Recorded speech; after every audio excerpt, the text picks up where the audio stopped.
Wonderful. Good evening, everyone. Warm welcome to our new members and warm welcome back to the building for our older members or our veteran members. Today is September 13th, 2021, and I'm calling the meeting to order at 6:02 p.m. Okay. So if you all can hear me, we will move to roll call.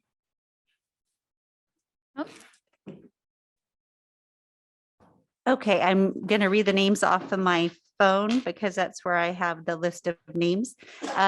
Lydia DeFlorio. Ashley Wade is here on Present, Zoom. yes, present. Manuel Magana. Present. Andrea Thompson. I'm here. Sarah Seward. I'm here. Kaiser, right? Oh, I'm sorry, because That's on okay. this thing it says it does not It's say Kaiser. Kaiser, and I was like, who's that? I know. So I called Sarah Kaiser is here. Stephanie Schumann. Stephanie Schumann, I'm here. Vanessa Van Koor. Here. Kelly Roper.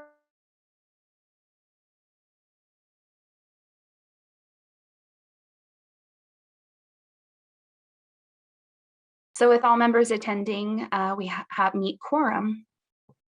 Thank you. So I wonder, I see that we're sharing this screen with the agenda item on that, and I wonder if you want me to wait for you to scroll, or you want me to just kind of move things along at the pace that I tend to move at.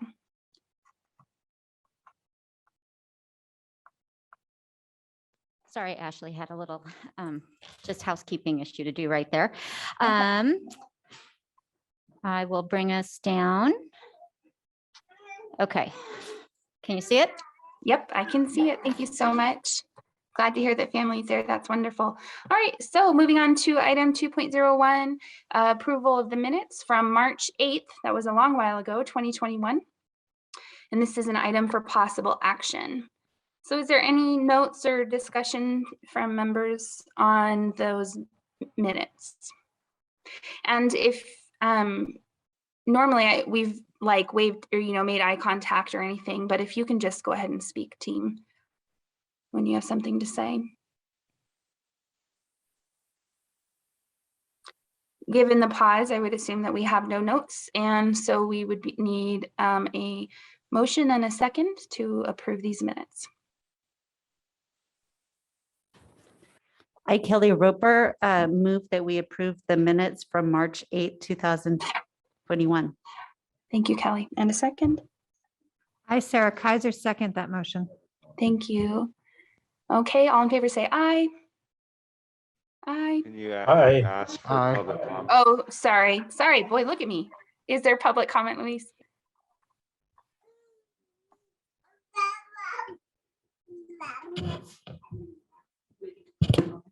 No public comment.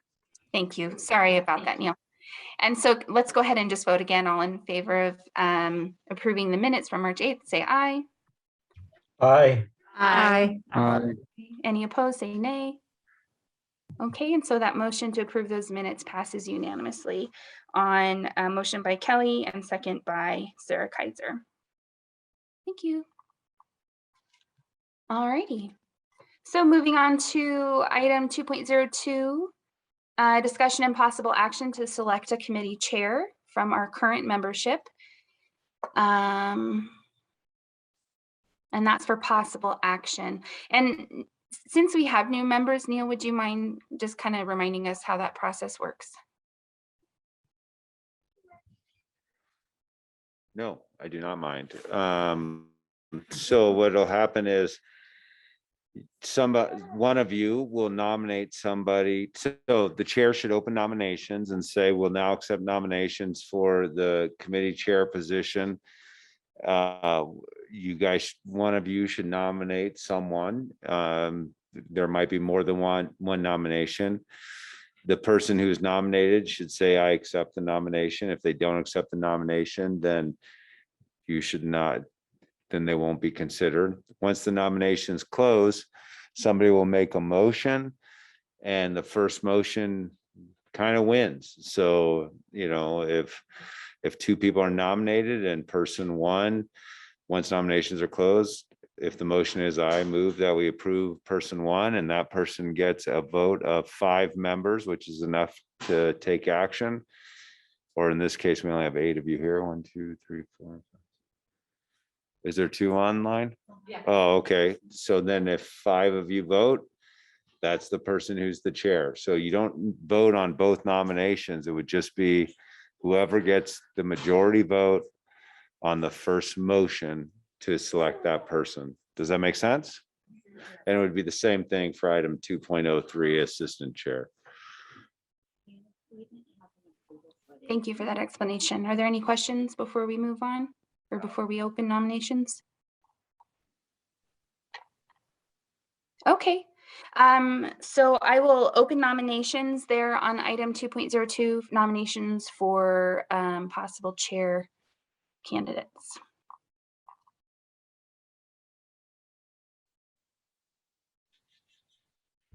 Can I ask a question, Kelly Roper, for the record?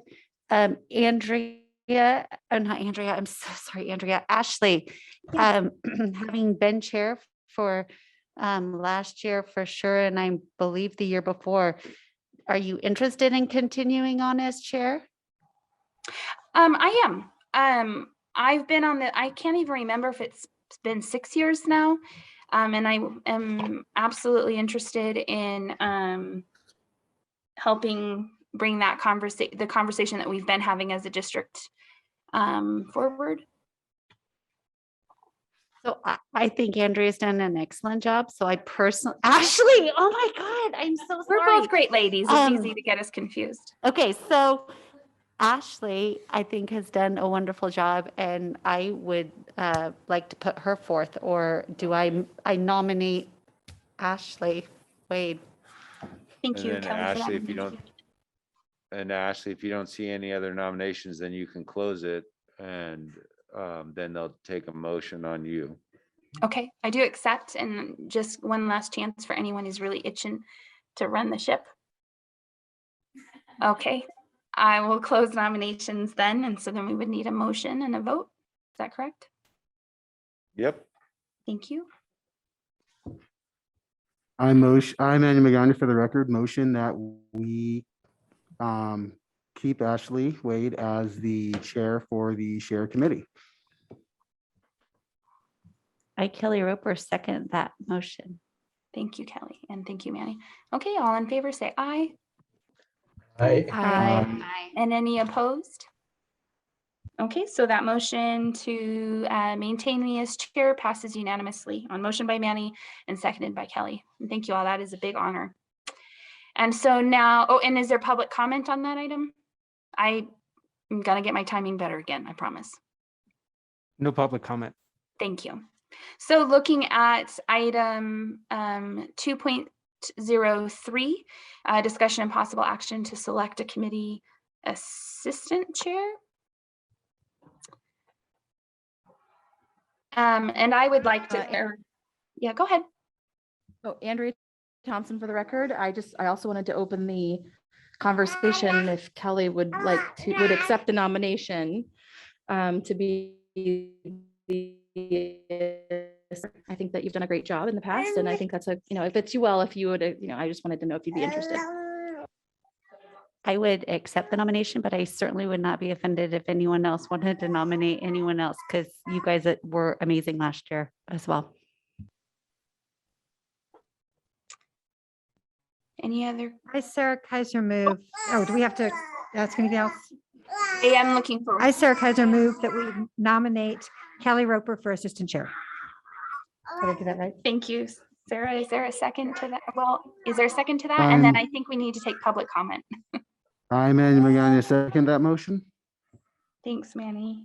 Okay, Luis, is there public comment for this one? No public comment. Thank you.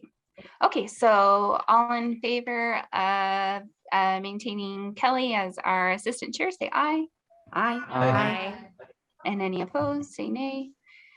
Okay, and that motion by Sarah Kaiser and seconded by Manny Magana passes unanimously. Thank you all. And Kelly, it's been a real honor. I'm looking forward to working with you again this year. Thank you. I agree. All right. So we're just going to chug right along, team. And so here we come to item 2.04, presentation and discussion of proposed share 5th grade curriculum, including lesson plans and accompanying materials. And Ashley, since you're not here, we're kind of disjointed a little bit, but I wanted to also make sure that we welcomed our 2 new committee members, Vanessa Van Coor and Stephanie Schumann, officially to our group. So here we are. Thank Thank you you. for saying that. Thank That you is for very joining us. exciting. And I will walk us through the lesson today, just like I have in the past. And for those of you that are new to joining us, I do walk page by page through the actual lesson. And so please bear with me. Let me go with this one. Okay, so we have our lesson topic of sexual and reproductive anatomy. Can everybody see it up on the screen? And finally, I know we've had the discussion and the request in the past to also include the content standards that go along with this curriculum and this specific lesson. So we have the National Sex Education Standard mentioned, as well as our Nevada Academic Content Standard for Health. Our objectives are correctly naming at least 2 parts of the 2 sexual and reproductive systems and describe the functions of at least 2 parts of each of the 2 sexual and reproductive systems. We don't see the videos because I give them to you all ahead of time when the agenda and the curriculum is posted. And lesson intro, we're keeping it consistent across all the lessons. Share is important for everyone in the class. The goal is for every one of you to feel that these classes relate to you in your life. The curriculum and resulting class discussions are intended to be respectful and inclusive of many perspectives and allow all students to see themselves and understand their own health and sexuality. The purpose of Share is to assist you in making informed choices and avoid behaviors that put you at risk. All questions are welcome. If you don't feel comfortable asking in class, I provided paper for anonymous questions, or you may talk with me later. And I did put a piece in about slang language that is sometimes brought up with students from my own experience teaching it. So if students, and this is kind of a teacher background note, if students use slang words, keep in mind that may be the only language they have heard before this class. They also may just be trying to get a rise out of you. Since you won't know their motivation, should they use the slang term, gently correct them, remind them that we are using the correct anatomical terms like scientists, and ask them to continue.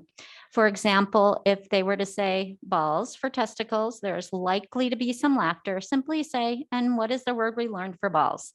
And restate using the term testicles. And that has come up every class that I've taught Share. So I wanted to make sure we had some kind of note in there for our teaching staff, because that is a question that they ask me when we're doing training. So the lesson itself, body parts, we have hundreds of different body parts. Can someone tell me a body part that almost everyone has? Putting up that. Again, a note to the teacher, possible responses will range from nose, ears, elbow, heart, lungs, etc., to skeletal or circulatory system. All answers are good, as the point is to demonstrate how similar humans are to each other. A student might point out that not everyone has arms, fingers, etc. Acknowledge this is certainly true, but that most people have these parts. Again, that's just kind of a background for the teacher. Well, there are all these body parts that almost everyone has. There are some parts that some people have and some that others have. This includes our sexual and reproductive systems. Sexual systems are used for having a sexual relationship with another person when you're older, if you choose to do that. Reproductive systems are used in making and having babies when you're older. Again, if you choose to do that, today we're going to focus on the parts that are involved in reproduction or making babies. So we'd be moving on to slide 3. And when the teaching staff is teaching Share, the students are only seeing the PowerPoint slides, just to give you that background knowledge as well. We have reproductive body parts from the time we're born, but we can't make babies when we're little. When we reach puberty, which can start anywhere between the ages of 9 and 14, our bodies start releasing special hormones from the pituitary gland. Hormones are the natural chemicals in our bodies that are responsible for different functions and changes. So the pituitary gland, it's very small, only about the size of a pea, and its job is to produce and release hormones into your body.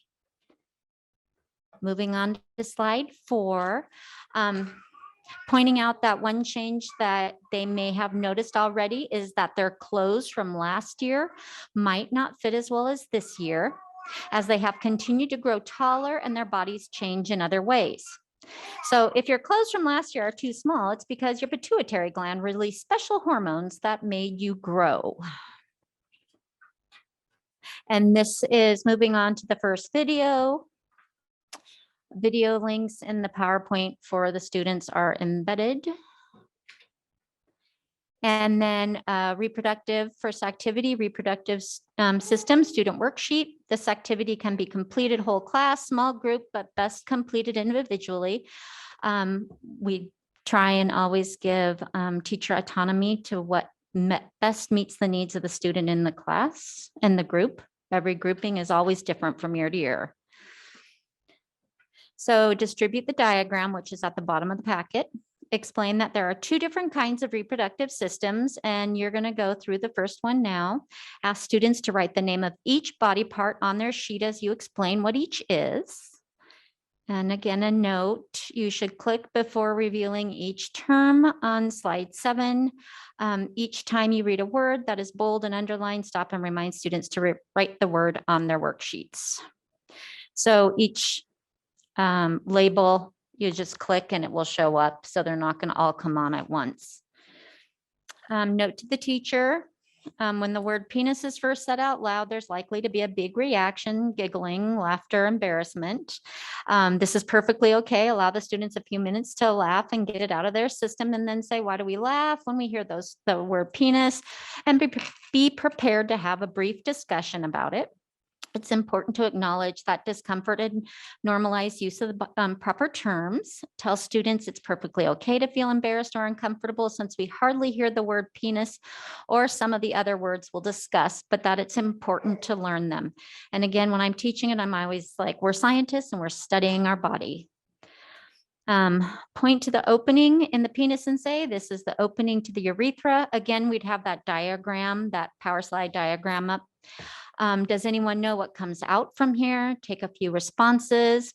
It's the opening at the tip of the penis where the urine or pee comes out. Once a person with a penis goes through puberty and begins to produce semen, semen and sperm will exit the body through the urethra. Semen contains sperm. Sperm are one of the 2 tiny cells that are needed to make a baby. We'll talk about the other type of cell in a minute. The semen is the fluid that has sperm in it. Point to the testicles and say something like, speaking of testicles, that's what these are. Point to the diagram. Does anyone know what they do? Take a few responses. The testicles are the 2 little round organs that make sperm. Point to the scrotum and pronounce the term. Say scrotum is the pouch of skin that holds the testicles and keeps them the right temperature to make sperm. Point back to the urethral opening and show on the diagram how sperm can be made in the testicles and travel through the reproductive system to leave the body through the urethral opening. Also point out the bladder and explain that this is where urine or pee is stored. Show how urine also travels from the bladder through the urethra and out of the body. Explain that these parts of the body are called genitals. Then point to the anus, explain that this is the opening where the solid waste or poop leaves the body when someone takes a bowel movement. The anus and the bladder are not part of the reproductive system. And then we would move on to the next video. And similar with the activity, whole class, small group, best completed individually, but whatever works for the class. Distribute the diagram and then explain that as this is another system involved in reproduction. And again, that they should write it in their sheet as we go through each of the body parts. So pointing to the ovaries, pronounce the word and say, does anyone know what the ovary does? Take a few responses and say the ovaries are two little round organs that store ova. Ova is another word for eggs. And remember how I said that before the sperm is one of the two cells needed to make a baby? The other one is ova or eggs. When puberty begins, the ovaries start to send out one egg from one of the ovaries each month. The egg goes from the ovary into the fallopian tube where they start making their way down the uterus. Next, say something like, if that egg is fertilized with a sperm cell on its way through the fallopian tube, a pregnancy will likely occur. The fertilized egg will attach to the inside of the uterus and continue to develop. As a baby grows inside the body and before it is born, it's called a fetus. A fetus grows inside the uterus. If sperm doesn't get inside the body to make a pregnancy, the egg breaks apart in the uterus and leaves the body along with blood and tissue that have built up inside the uterus. In case pregnancy happens, that's called menstruation or having a period. Next, point out the vagina, pronounce the word. This is the passageway leading from the uterus to the outside of the body. During childbirth, a fetus will come through the cervix into the vagina and out through the opening to the vagina. The opening to the vagina is also where menstrual blood leaves the body and where a tampon can be inserted during menstruation. It's also how sperm gets inside the body to try to find an egg to start a pregnancy. And then following that up, say something along the lines of the opening to the vagina is located at the top of the vulva. And slide 11, explain that the vulva is another word for genitals that include the parts on this slide and that these parts are on the outside of the body. And again, point and click, first point to the urethral opening, say that this is the opening through which urine leaves the body.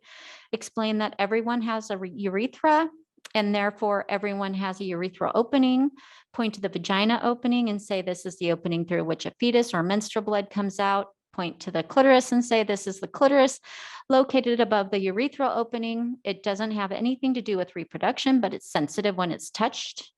Reveal the words for the outer labia and inner labia. Explain that labia is another word for lips and that these two sets of lips protect the rest of the genitals, especially the openings you just described. And finally, advance to the reveal the words anus and explain that this body part doesn't have anything to do with reproduction either, but you wanted to include it so that people understand the location of other body parts. Explain that the anus is the hole through which solid waste or poop leaves the body. And slide 12, famous slide, ask what are some good places someone could go if they wanted to learn more about the reproductive system. If you have more questions about what it is or isn't happening to your body, who could you ask? And then parent, teacher, trusted adult, school counselor, healthcare provider, teacher, faith-based leader, health clinic, school nurse. And again, asking students for their responses and explain to them also to talk to their parents and the doctor. If students suggest the internet, make sure to reinforce that the internet does have some reliable and accurate information, but it also has a lot of bad and wrong information. And so the internet is only a good source if they have a reliable site. And the same for TV and magazines. If students suggest friends or other siblings, tell them that although we learn a lot from our friends, classmates, and older siblings, they often do not have accurate information, so they are not generally a good source.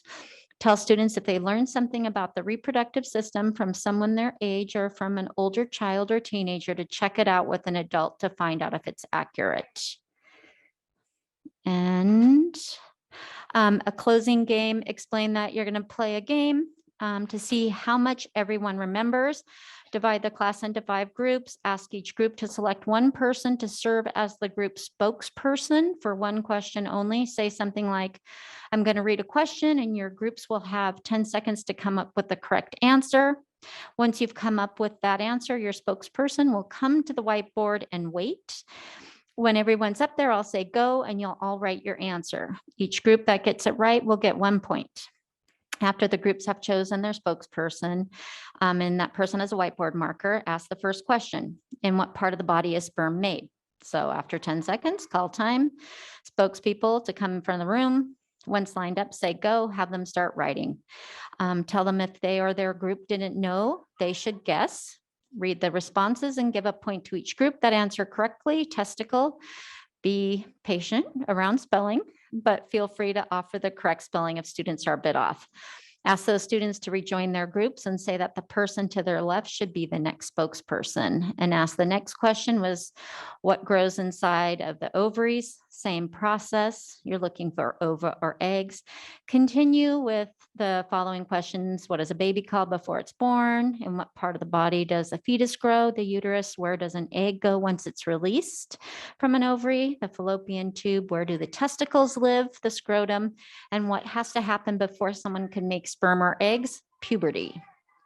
And then there's a bonus round of the body parts we talked about today. What's one that everyone has no matter what their body looks like? A urethra, a bladder, and an anus. And then it takes you down to the student reproductive worksheets for teachers to copy for their class. And that is that first lesson. Thank you so much, Rochelle. I know we've spent a few attempts coming back down to this grade level and working on some vertical alignment and also listening to community and medical health expert feedback on our lessons. I'm going to talk first, but then I'd love to hear from the rest of the committee. I really appreciated this lesson and some of the things that I've heard repeatedly over the last several years from the community that I was just really happy to see in here is a lot of the medical corrections or updates on the science compared to the 20-year-old materials we've been looking at. The natural a default of the pictures that we're using are definitely kid friendly and also not necessarily white people, and I definitely appreciate that, as well as the inclusion of and the representation of a variety of those details, those anatomical details that sometimes get left out when we're teaching this age group. So thank you very much, Rochelle. We have, oh, for a second, I was worried I was muted. All right. So we have a couple different ways that we could do this. If everyone has an opinion, we can start on one side of the horseshoe and work around. Or if there's anyone with something burning to say, they are welcome to raise their hand. I know with our couple new members, I won't recognize you on site, but we'll get you called on for sure. Manny. First off, I just want to say I agree with what Ashley said. I really do appreciate the fact that you used different skin colors on here, because that always has been one worry that we've had. The only real thing that I have to worry about is I looked at these videos when I was at home, but I just tried pulling these videos up right now, and at least on the guest Wi-Fi, they do not work. So I'm not sure if they would actually work. I assume that they would work if we're on the teacher Wi-Fi, I guess it'd be called. But that would be the only thing that I would, that's the only real comment that I have on there. So Thank you, Manny, in Manny. response to that, yes, they don't come up on the like the student guest Wi-Fi, but they will on teacher or staff access. Teachers and staff have access. We went through this last year when we were doing virtual stuff. So yeah, teachers and staff do have access for sure. Okay, and then the only other last thing I was wondering was on the very last thing, I know that where you said the note to teacher, where it says just to kind of remind them that the internet and movies and magazines were not really a good reliable source. I'm just wondering if we want to add that slide at the end where say where not to find information, just because it's I mean, we know that kids still, if they don't sometimes see that sometimes explicitly, they're going to be like, oh, well, this is a place because they didn't say not to go there. That's all I got. Thanks, Manny. You're a school counselor, and I would just like to ask you one or two more questions if you don't mind. Have you taught the current 5th grade material? Yes, I have. Okay. And I'm It's very curious to riveting. hear, right? And we don't need to go into particular details because this committee has evaluated that material extensively a few years ago. But I would just be curious if this material, if you could just think about some of the challenges or some of the frequent questions that the kids have, or the challenges that the staff have in teaching that material, and whether this lesson addresses those challenges and the questions the kids often have.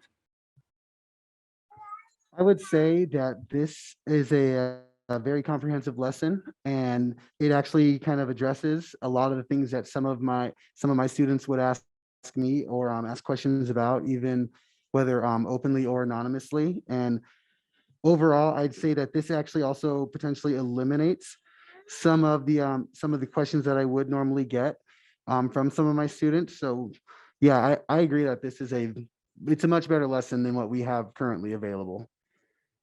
Thank you so much for offering that perspective. I appreciate that. Okay, anyone else? Hi. Yeah. I see you there in the black shirt raising your hand. Do you want to go ahead? We'll get a seating chart next time. Thank you so much, Ashley. Stephanie Schumann, I appreciate it. And I just want to say thank you so much to Rochelle for providing this curriculum. It was really easy to follow. I felt like as a parent, it's something that I can easily answer questions for my children when they come home, so that I'm well informed and prepared to go forward with any questions they may have. I would like to just echo some of Manny's concerns regarding the internet conversation. I just wonder if maybe that's a good route to discourage internet searches, or to say these are some places where it would not be appropriate to find information. I don't know if that would be something of value. I'm not sure if I love the word, what are some good places to find you could go. I would maybe lean more towards what are some appropriate places, or what are some safe places to find information. Just a thought that kind of came to mind. But Stephanie, could I ask you, would you be okay with the word reliable places? that sounds so much better. Okay. And that was that was really the only section of this presentation where I thought maybe we could use just a little adjustment. Thank you so much. Thank you for your feedback, Stephanie. And then there next to you is that Kelly. Hi, Kelly Roper for the record. So Manny, I didn't understand what you were saying about places not to go, but I do, when I was looking over the lesson, my brain stalled there too in regards to the internet, because the internet can go down dangerous rabbit hole searches where you think you're just putting in something safe and it's not. But at the same time, when I listened again to say, maybe we should say these are not reliable places to go, and then they're just going to go there. And so, so I don't know. We clearly don't want to, we'll get in so much trouble with the public if we say these are terrible websites to go to, because then they'll be there. But I understand what you're saying. So I don't know how we do that, what you were talking about, what you both were talking about, and then not give bad ideas or rabbit holes. Thanks for that, Kelly. I do think it's been my experience with my own kids. They're already learning to do internet searches for everything else in their life, or ask Alexa or Google or something. And maybe Rochelle, can you refresh our memory about the digital safety stuff that fifth graders learn about? Not in this lesson. So are you, Ashley, are you Yeah. referencing the sixth grade when we did digital drama? So in sixth grade, we did the digital drama. Yeah. Is there So more, okay.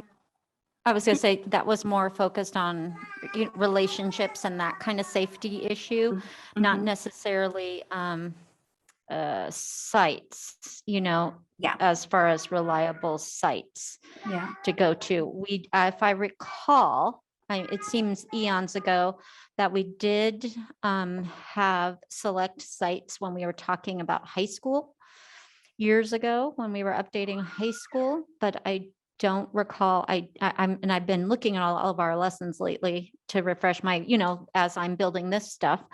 But I don't think we've had a list again for our younger folks about sites to send Okay. them to that were reliable. Okay, thank you for Does that. that And it answer your might be, question? yes, that does. Thank you. And it might be that at this time, this committee says, well, we do want kids to know what's available and appropriate, and maybe circle back around at another time to how do we guide them into not stumbling into things that are super not appropriate. One of my 6th graders did that. Came home the day. Okay. I love when they're curious. Okay. Any other questions or comments, Sarah Kaiser? Thank you. I have something. It's Sarah Linda Kaiser here. So just to circle back to this one, I think the text says that. It says the internet is good.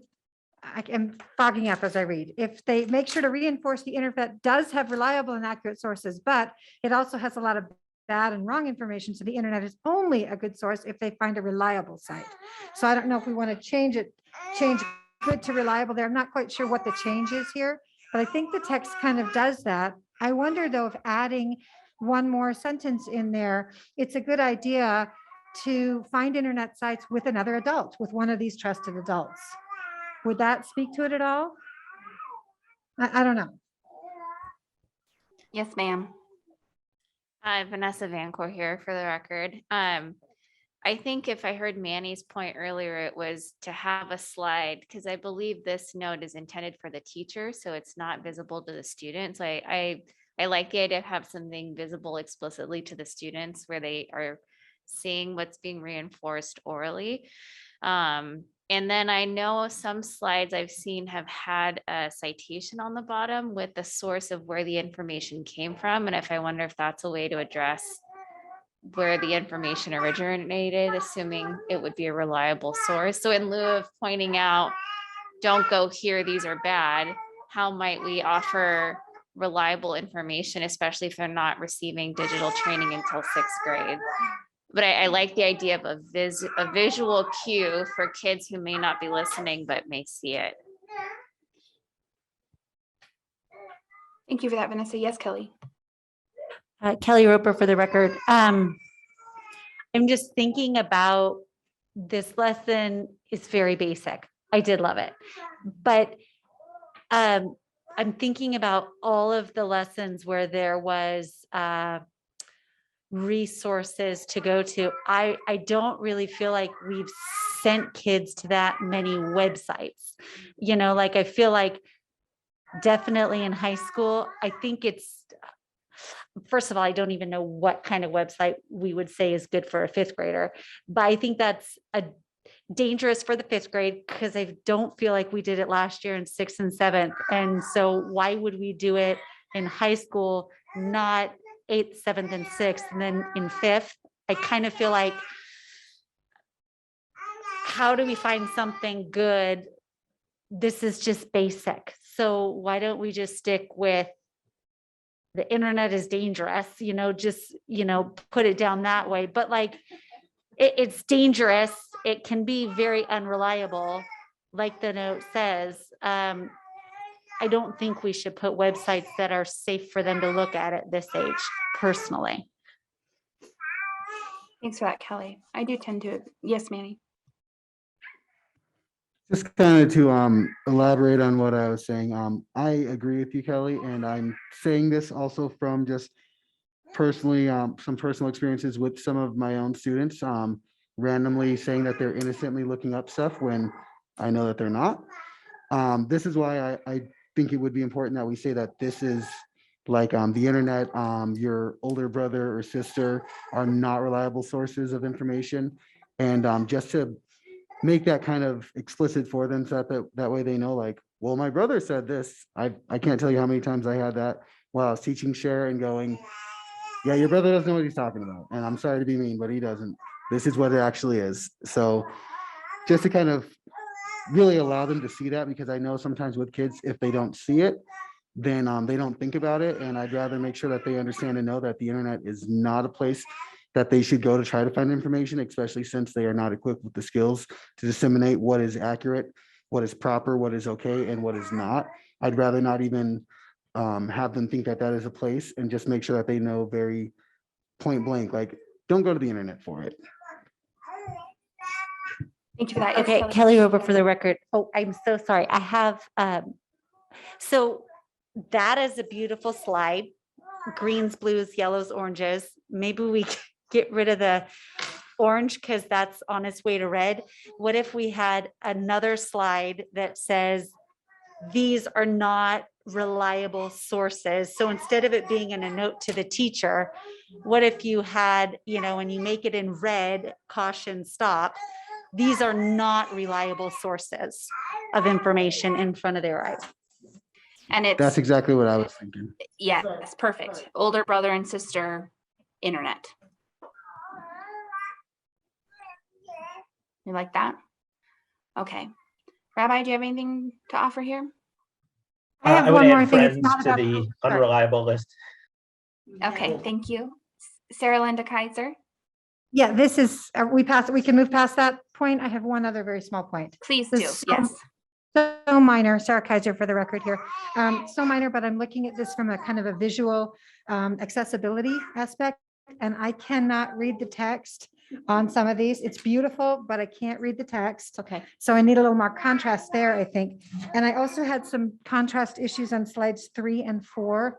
Some of the words were in different colors, which I liked, but it was a low contrast color. So I just am concerned about sight impairment there. Okay. That was my only thing. Slide 3 and 4, you said? Slides 3 and 4, and then now I'm having trouble with this one. I didn't on my computer screen earlier, but I am now in this one. Okay. Thank you. Thank you. Yes, Andrea? Hi, Andrea Thompson, the noisy one for the record.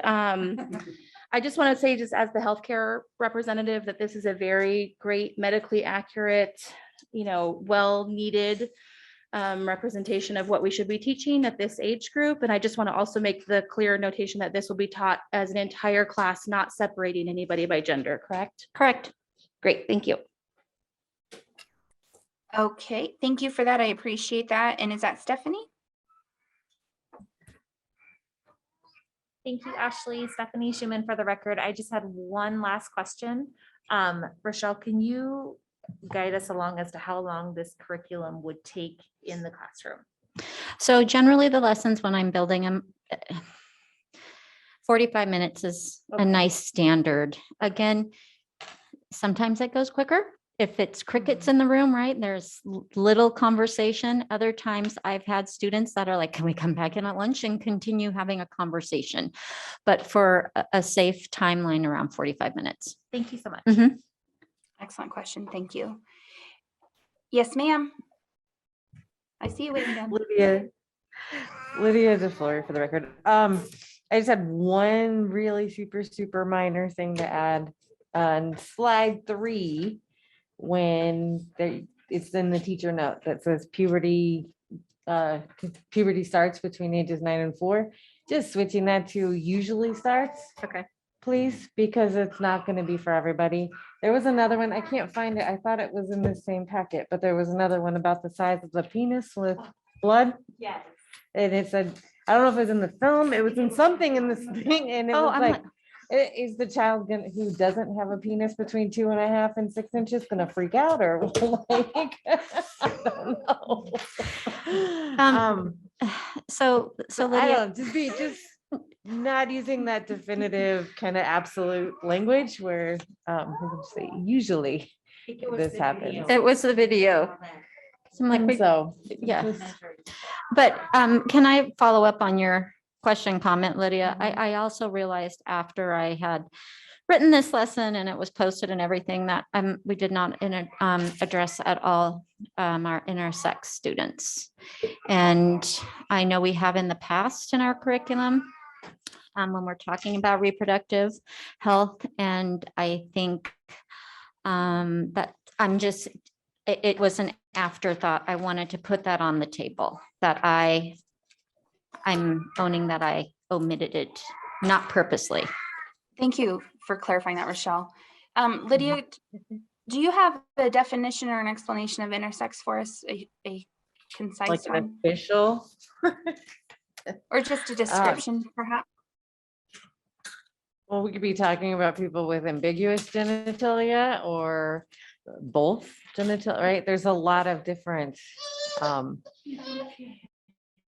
ways that intersex can be kind of manifested. So I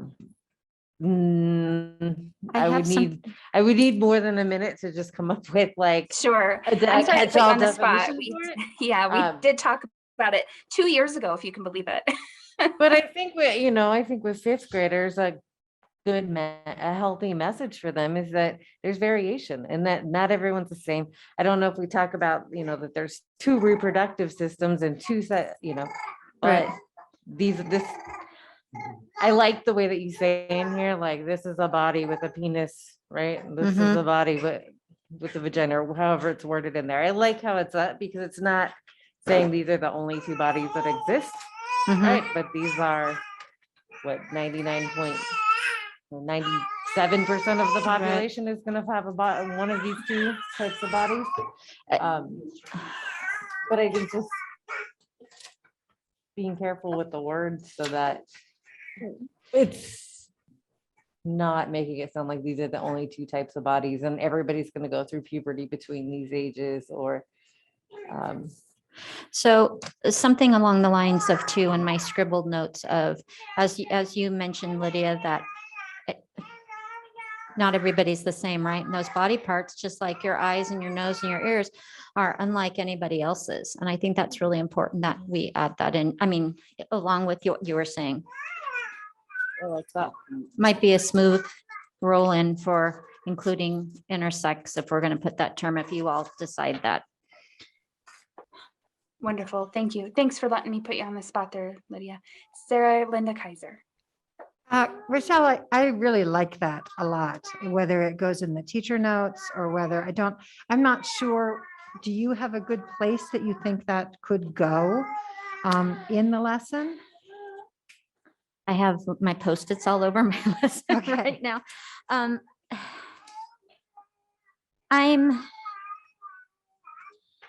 Whether it would go before the closing activity, just a reminder that all of us and all of our body parts are different.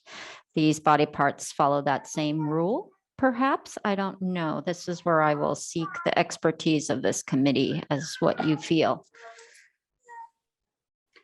Thank you for that. Manny? So just thinking in terms of if we want to add that kind of definition of intersex for everybody, I think a good spot would be that we maybe put it as a disclaimer and right after slide 4 and before slide 5.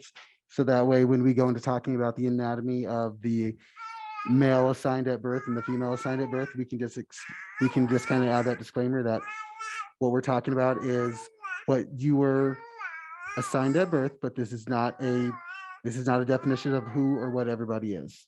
Something more or less like that. I'm not good with the wording right now. I can't quite think of the wording, but something along those lines. That's beautiful. Thank you. Kelly? Kelly Roper for the record.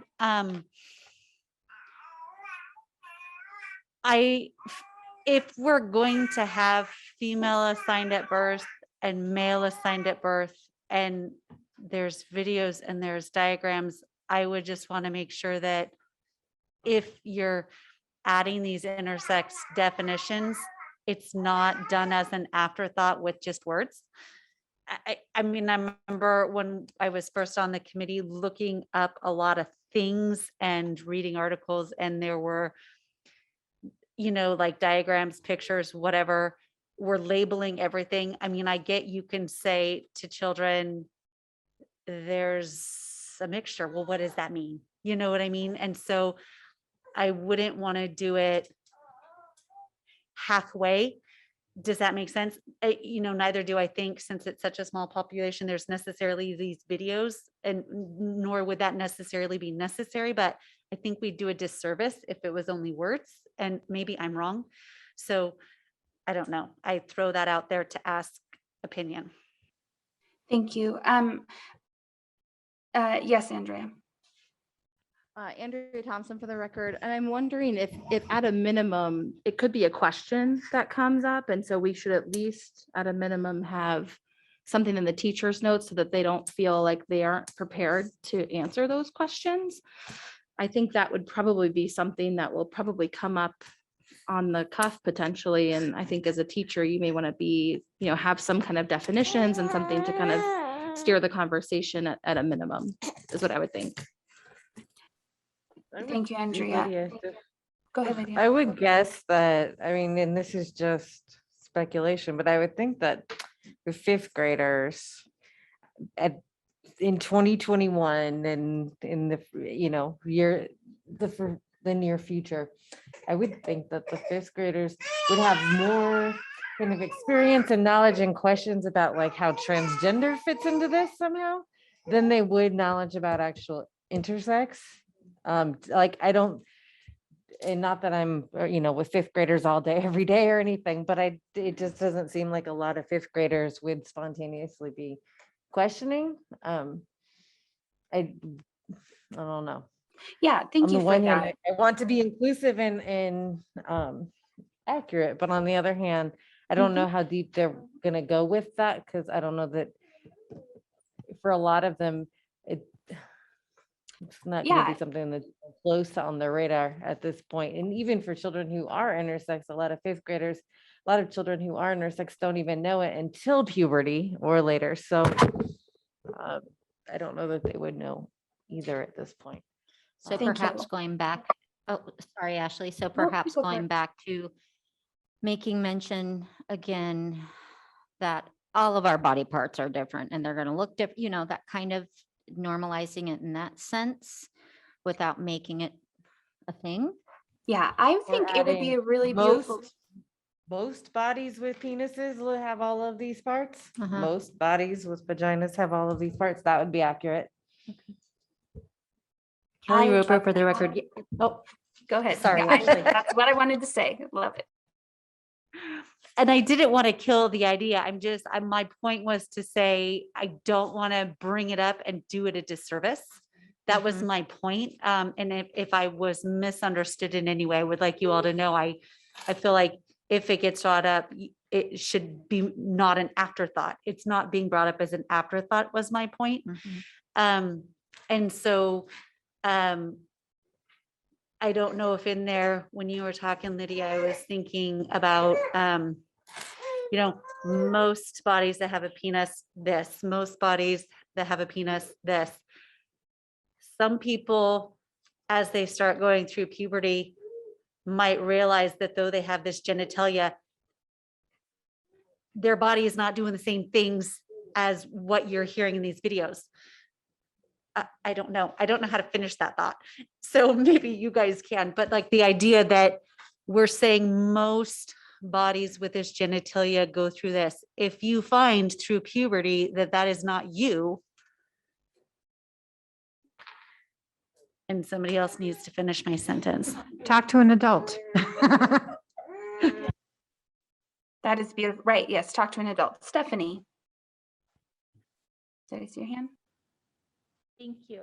I think Kelly summarized it beautifully, and I think that's really nice. And if you could just wrap it back into this last slide, if you're feeling those or not seeing these situations occur in your body, who can you talk to? Who do you trust? And referring them back to safe, reliable sources. But they shouldn't be worrying about whether their body's experiencing all of these things in fifth grade. And we have curriculum for sixth, seventh, eighth, and high school where we're going back to this again. And later in the curriculum, right, we do get into intersex and we do get into what all of that means. And so, I mean, I'm just thinking of 11-year-olds, 10, 11-year-olds. Are they going to panic if we say that? And I'm not disagreeing. I'm just asking the question, like, will they panic about if your body's not doing these things? Well, my child's body was not doing, my body was not doing those things yet in fifth grade. Not Sure. at that level anyway. Yeah. So at the same, like, you want them to be prepared for what's coming, but you also don't want to alarm them, right? I really like the Especially when there's idea. so much variation. Yeah, I really like the idea after slide 1 inserting a slide that's like, we've given you the teaser. What do you know about these body parts? And but before we move on, let's all remember that, everyone has different bodies. In Rochelle's example, we have different eyes, in these different body parts. And that's the same for these body parts as well, and the way they develop.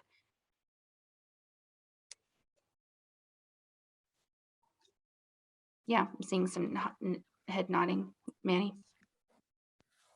I think I'd also just like to add on this, that typically the people that are going to be teaching these lessons should be the school counselor. And as far as I'm aware of, like, the majority of the school counselors that I know, we are aware of the fact that, like, everybody is a different, unique person, whether LGBTQ, black, white, anything else like that. Like, the majority of the counselors that I know are pretty aware and conscientious of, like, making sure that all of their students know that, like, they are that unique individual. So, I mean, when we're talking about some of the stuff, I think it's kind of like how what Kelly is saying. If we just make sure that, like, we just remind them, hey, everybody's going to be different, and everybody's going to grow and start puberty at a different time. Puberty is going to affect all of you differently. Just, even though I know you're saying that we don't want to compass it into just like a couple words, Kelly, I also kind of, after having taught this for a while, I also know that if you overload them with too much stuff, they're going to think about too much. So if we kind of just let them know that, like, everybody's going to be different, if you have questions about how your body might personally be affected, talk to one of these trusted adults. Talk to your older brother or your best friend about it. Talk to one of these trusted adults. They can help navigate it and help guide you through that so that you feel more comfortable. Kelly Roper, for the record, I like that. I agree. I think that's a good way of doing it as well.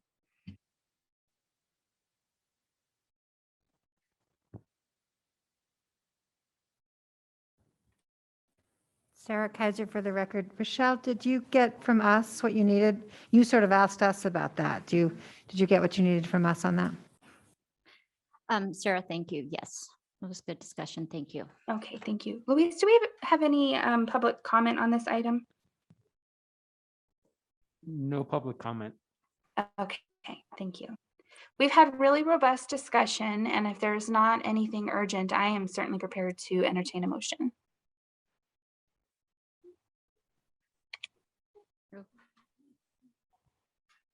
Sarah Kaiser here. I have another question though, before we do Okay. a motion. And it's a procedural question for the committee. We have had robust discussion. And so I'm just trying to take the temperature on whether to make a motion to bring this lesson back to us, or to invite the motion to send it on, having made these revisions. And I'm just curious what your thoughts are.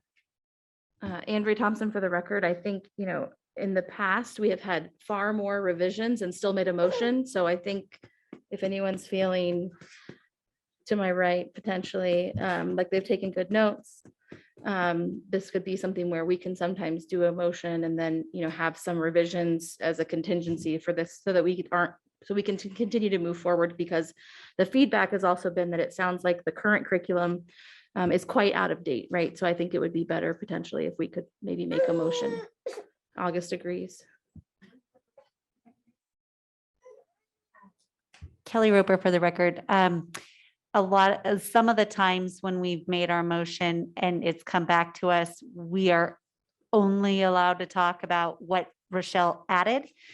So we can make a motion to say, make these changes and set it off, or like show us, and we can only discuss next meeting the changes that Rochelle made. So I don't know how you guys feel about that one as well. I would just suggest somebody makes a motion, and then if it passes, great, that's what you do. And if it doesn't pass, then make another motion until you pass it. You guys can talk about this until you're blue in the face. We got to get the action going. So if somebody makes a motion, if it passes, it gets 5 votes, then that's what happens. All right, I'm going to attempt this, and it's been a while since I've done this, so if I do it wrong, help me out. Okay.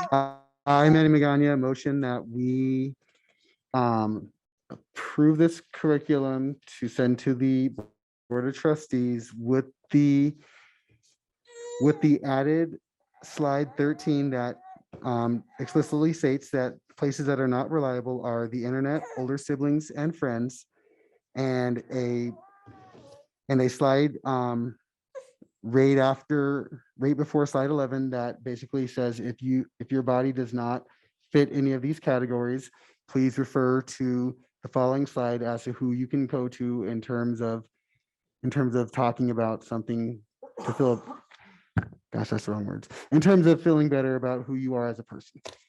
Thank you, Unless somebody wants Ashley to fix that wording. Wade. I second that motion. Do we have discussion? Sarah? Can I make a friendly amendment? I couldn't find that word to that. Is this the time for that? Yep. I would move that we ask Rochelle to fix the contrast problems on the slides we discussed. I accept that amendment. I also accept that amendment.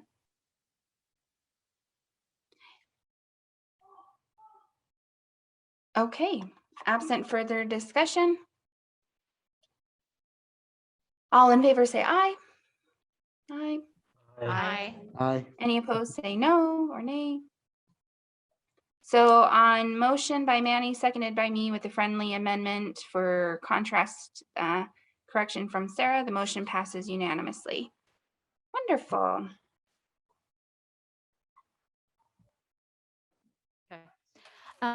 Ashley, we also need to have a motion to add the rephrasing on slide 12 about ask what are some good places, to replace that good with reliable.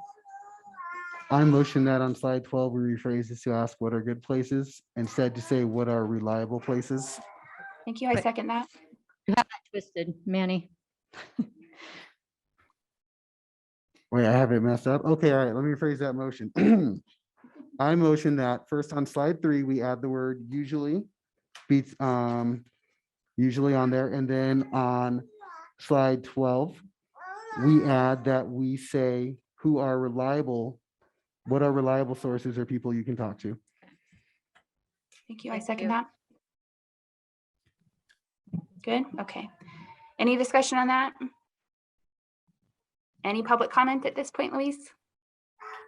No public comment. Okay, thank you. All in favor of that second motion by Manny, seconded by me, say aye. Aye. Any opposed? And that second motion passes unanimously as well. Thank you, everyone. Wonderful. It is 7:04. Rochelle, do you need a break before do we need a break? I request a short break. I second that request. Okay, we'll do a 5-minute break, and so I will see you all back here at 7:10.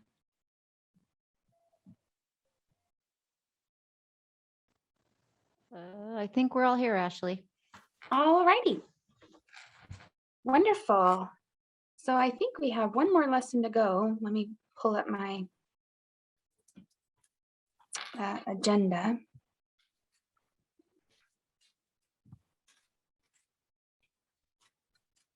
All right, so looking at 2.05, presentation and discussion of proposed share 5th grade curriculum to include lesson plans and accompanying materials. Again. Okay. Lesson topic, communication boundaries, consent, and sexual assault. Again, I have the standards listed, both our state and the national sex education standards. Objectives for this lesson, successfully demonstrate at least one appropriate refusal skill when facing peer pressure, successfully demonstrate assertive communication when expressing a difference of opinion with another person, define what a boundary is with an emphasis on personal boundaries, demonstrate how to be clear about one's own and show respect for others' boundaries, demonstrate an understanding that no one has the right to violate someone else's boundaries and that doing so may be against the law, demonstrate an understanding that consent is permission for something to happen or an agreement to do something, name at least one resource to whom they can report sexual assault or rape. Again, the video, or videos, I should say. An activity would be Space Invaders. Of course, we'll go through that in Sam and Max scenario. This has the same lesson intro that the other one does that I read to you earlier, so I'm not going to reread it. And lesson 1, communication, consent, personal boundaries, sexual assault. Relationships aren't always easy, whether with friends, family members, classmates, or even romantic relationships. One of the things that happens, even in the best relationships, is that people have different opinions, likes, and dislikes, and ideas about how to spend their time. And the slide to support that, relationships aren't always easy. People have different opinions, likes, dislikes, how they want to spend time. When conflict happens, it's important to be able to communicate honestly. Moving on to slide 3, relationships take communication, boundaries, and consent. Communication being the process of exchanging information between individuals, speaking, body language, nonverbal cues. Boundaries, a personal line or bubble that people should not cross. Consent is permission for something to happen or an agreement to do something. And teacher note in here for background info, consent is often linked to sex, but it simply means giving permission. When taught, it can be applied to a variety of non-sexual situations, giving hugs, borrowing things, and sharing. Although sex is removed from the equation when teaching consent to elementary students, the end goal is to help prevent sexual harassment and assault by teaching students about personal boundaries, how to say no and how to respect no, and in the unfortunate case that students do experience sexual abuse or harassment, how to ask for help. So ask what happens when they don't. So boundaries, consent should all work. I cannot say this word tonight to save my soul. Synchronously together. And I put that in parentheses for that reason. It's just one. What happens when they don't? Ask students what can sometimes make communication difficult, even with someone you really like. And then I don't want to make them mad. I'm too embarrassed to talk about it. Of course, you would put this out to the students for their input as well. I just put up, kind of probe possible responses for that group that's super quiet. And so some of those possible responses would be these. I don't want to make them mad. I'm too embarrassed to talk about it. I don't want to lose them as my friend. It's too much work. It's none of their business. So the teacher might say, well, these are certainly all reasons that make it difficult to communicate in a relationship. No relationship can last without good communication of some kind. So how we express ourselves is just as important as what we are trying to communicate. Let's look at 3 ways that people communicate with each other and then model what each looks like as talking about them. So types of communication, there's aggressive, passive, assertive. Aggressively, when someone tries to get what they want by bullying, could be aggressive body language, verbal and or nonverbal cues. Passively, when a person is unclear in expressing their needs or they're afraid to, they might not speak up about what they want, but just go along with the passive body language, shoulder shrug, etc. And then assertively, when a person says what they want or mean without being hurtful to the other person, they express their needs or opinions clearly while being respectful of the other person. So they may speak in a calm tone and keep their body in a non-threatening stance. And the video communication styles. And then moving on, what happens when someone doesn't take no for an answer? So when someone doesn't take no for an answer, say no clearly and firmly. You do not need to give the person a reason. No is enough. Keep repeating your refusal. Tell the person they are pressuring you and they should stop. And if all else fails, walk away and refuse to discuss the issue any further. Most people in relationships respect one another when one of them doesn't want to do something. But when someone is not respecting your boundaries and your response of no, it's really important to be able to stick to your decisions. And then have students practice with you. Say no clearly and firmly. You do not need to give a reason. No and or no, I don't want to is enough. Keep repeating your refusal until the person stops asking. Tell the person they're pressuring you, like we were talking about on the slide. And if all else fails, walk away and refuse to discuss the issue any further. Understanding boundaries. We've talked about the different types of communication and how important assertive communication is when presented with an activity idea that you don't want to participate in. Now let's talk about a little bit more about boundaries. Boundaries are like an invisible line or bubble that people shouldn't cross. Personal boundaries are the boundaries we set for ourselves relating to what we are and are not comfortable with. I just read that, what I'm passing by on the slide. So ask for examples of what personal boundaries might be and probe for maybe physical contact, hugging, kissing, hand holding, any type of physical touch. Could be personal space, your personal bubble, not wanting to be crowded. Language, when others use language or make statements that are offensive to you. When someone uses or borrows your stuff without asking. And these, again, are just a sampling. Has anyone ever had their boundaries crossed? And how did that make you feel? So an example, a sibling that takes your things without asking, or a relative that expects a hug or a kiss when greeting, a classmate who copies your work.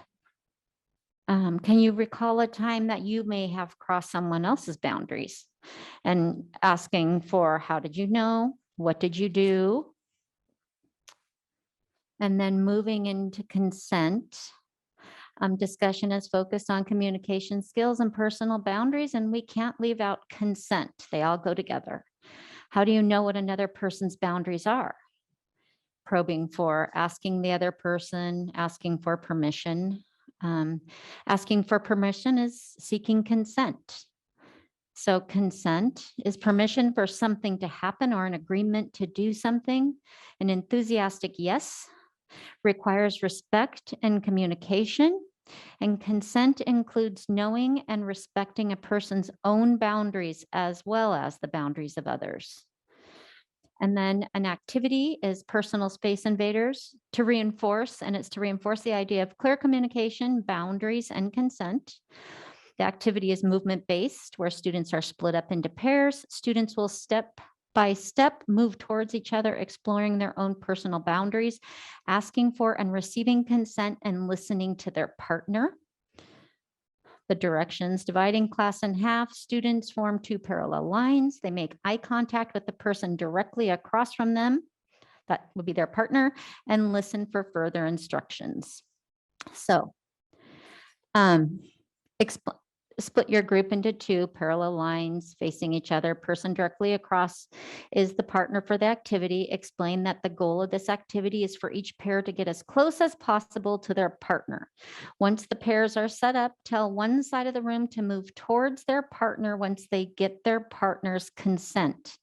It is then the other partner's turn to ask for and receive their consent to move forward. The pairs can switch back and forth freely until one of the partners does not give their consent or the pair cannot physically get any closer. And then a background teacher note, things to look for. Note the ways in which the participants are asking and receiving consent or not. Are they asking clearly? Are they using verbal or physical cues? Are they confident or shy? These observations will help with the following discussion. Do the exercise twice, of course, if time permits, once with only verbal cues and another round with only nonverbal cues. Ask the participants about the different experiences. You can also switch halfway through if you only have time to do it once and do part of it verbal and part of it nonverbal. That's to save time. Note that the word move is used instead of step. Be thoughtful about the different ways in which students move and prepare to make judgments to the exercise to best fit the students or adjustments, to the exercise to best fit the students in the group.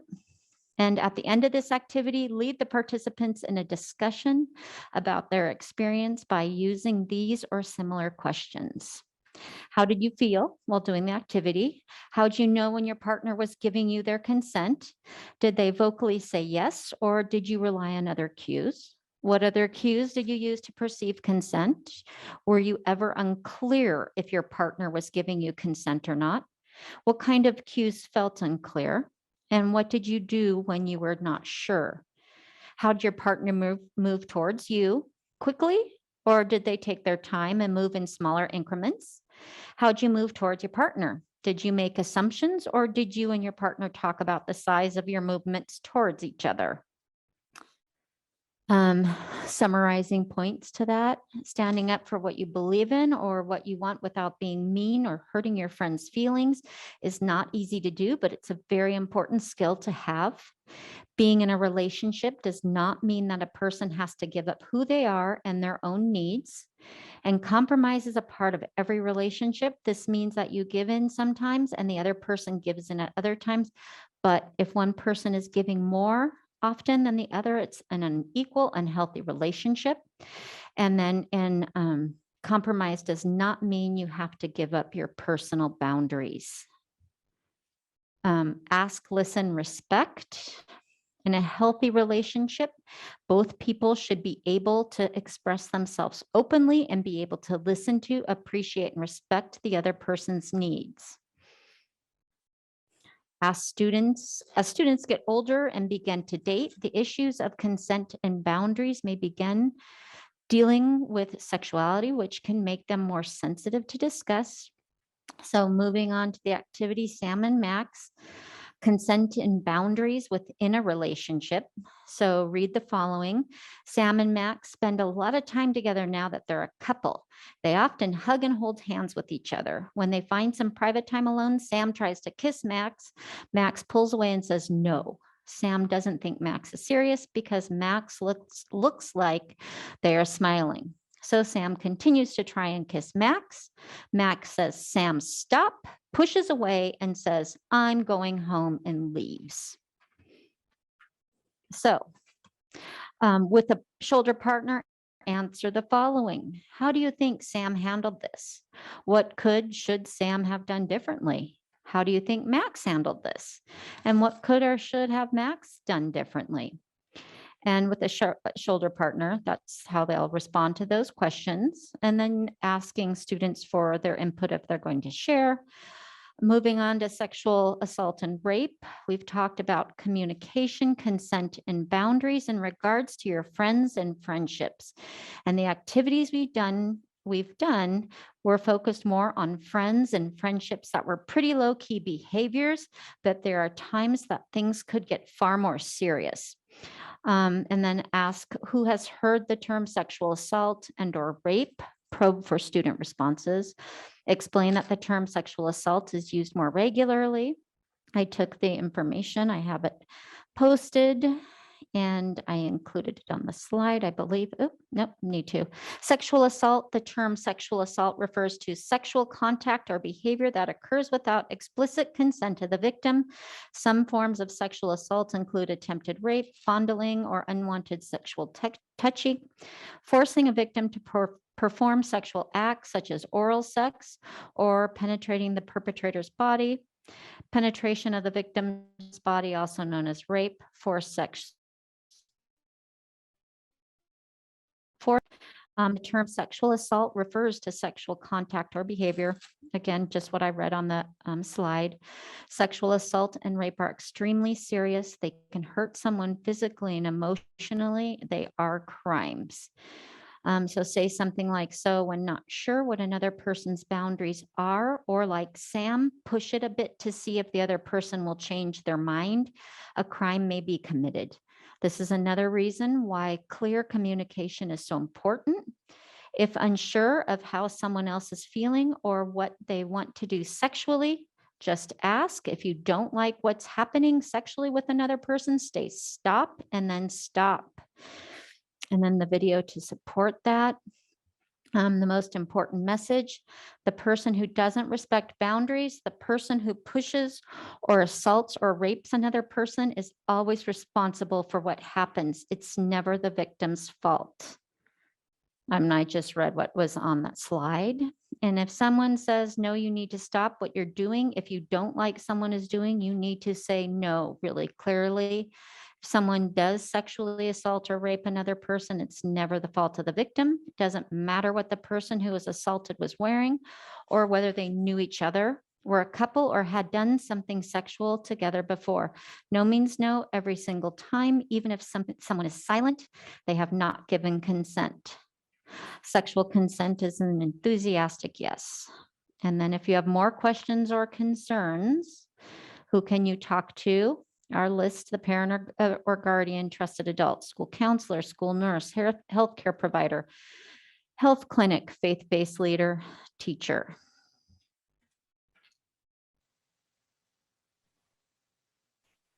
Wonderful. Thank you, Rochelle. This is, I think, a really important lesson, and it's something we've brought up in the older grades as well. Oh, I might have frozen. Oh, no, now everybody's moving. Not you? Okay. So I just want to say thank you, Rochelle, for this lesson, and I appreciate the balance between the fun and moving your body activities and the weight of the seriousness of the end of the lesson there. I would have two things of feedback before I turn it over to the rest of the committee. And my first would be, I think it would be important in the directions to the kids for the Space Invaders activity to say, they're seeking each other's consent, or maybe it's for the teacher's notes instead. You're also looking for kids, do they stop when their partner's not having fun anymore? Because that's frequently a way to teach consent to younger kids. And my second point is in the teacher notes as they're introducing the second portion where you're discussing assault and rape, is I would want a quick phrase, if this is something, this is heavy material, and if it's something you've experienced, or if you're having a hard time with us listening to this lesson, I want an out for those kids to be able to go get a drink of water, take a break, or something like that. Does that make sense? So Ashley, you're talking about, and I know we've done it in previous lessons that have content that could be triggering. And I did have it on my mind to include that somewhere, but you are saying specifically, before we even dive into the sexual assault and rape topic, to have Yes. that this could be triggering, or this, yeah, okay. Yes, I've had very young students who have experienced those things, and so I'm super happy to see it addressed here, but also I know that would have, it just is best to give the weight of the seriousness at the front and give them an opportunity. They know they can choose, I'm ready to participate in this, or I'm gonna need to say I need to go see the counselor, or well, the counselor's teaching it. I need to go take a break with the teacher. Okay, thanks. Thank you. Okay, I see lots of people. Oh, wonderful. Okay, why don't we start down there at Stephanie and move around? And oh, I see the rabbi too. How about Stephanie, Kelly, and then the rabbi, Benjamin Zober. Thank you so much, Ashley. Stephanie Schumann for the record. Rochelle, I really enjoyed reading this curriculum. I think it was so comprehensive and covered so many such important topics for these children progressing into middle school very quickly. And so I really just want to thank you so much for such a extensive topic, and it was covered so well. The only section I am struggling with in a few ways relates to slide 13. I'm struggling with the word explicit consent. I think that differentiates from the way that the law is defined, and I am concerned. I don't think we should use the word explicit. I think it just needs to be consent. I'm struggling also with some of the complicated words I think that we're using: attempted rape, oral sex. These are not definitions that they know. And so I think if we're going to delve into those topics and talk about penetration and talk about fondling and attempted rape and oral sex, we need to provide some sort of basic definition of those, because I think we're leaving question about what does that mean. I don't know that this is really the spot to delve super deep in that. I think Manny is going to provide some great insight. But I do think that we're leaving a lot of room for questions when those aren't topics that they've heard a lot about. And so I think it's extremely important that we focus on this, but adding some clarifying language. And I'm sure there'll be other discussion on that, so. Thank you, Kelly. Kelly Roper for the record. So I really liked this lesson and I liked how well it talked about consent. I loved the aggressive, passive, assertive video and definitions. I had trouble with the second video, like as soon as it said rape, I was like, wait a minute, like this, like I wasn't ready for that in 5th grade. Like I feel like as much as I like how we've gone from high school down, like I feel like we have to remember that we're in 5th grade. And I think that just got thrown out of nowhere. Like you were saying with definitions, I understand what our definition of abstinence is, but we have to remember that this is the beginning for them. And so like to start throwing out things like they know those things because we know those things and we know where it's going.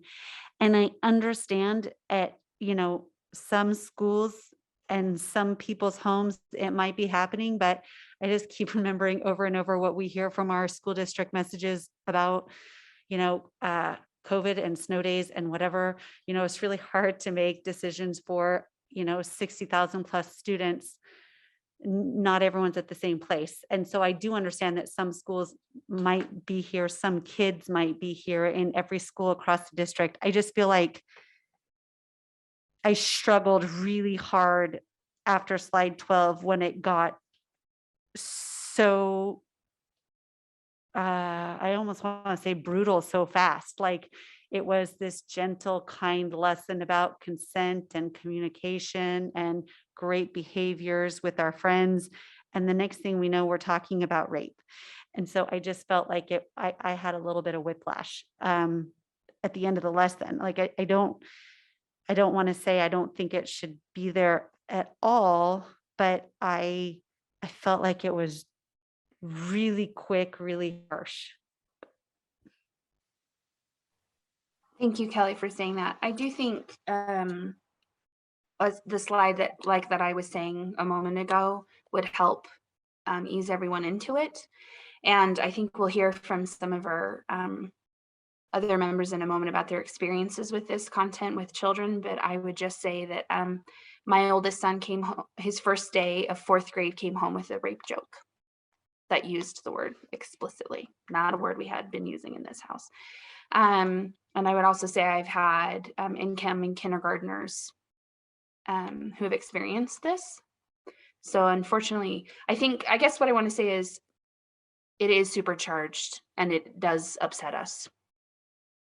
And it is hard to think of kids needing to know this information or coming into this lesson already knowing it, having learned it in some really hard ways. With that, we're going to go to Ben.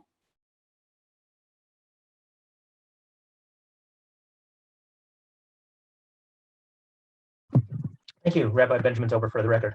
I want to sort of build on that, but I want to touch on something first because I think it relates to it. On page 12, there is discussion of, it's sort of right under the heading sexual assault and rape, talks about consent and boundaries in regards to friends and friendships.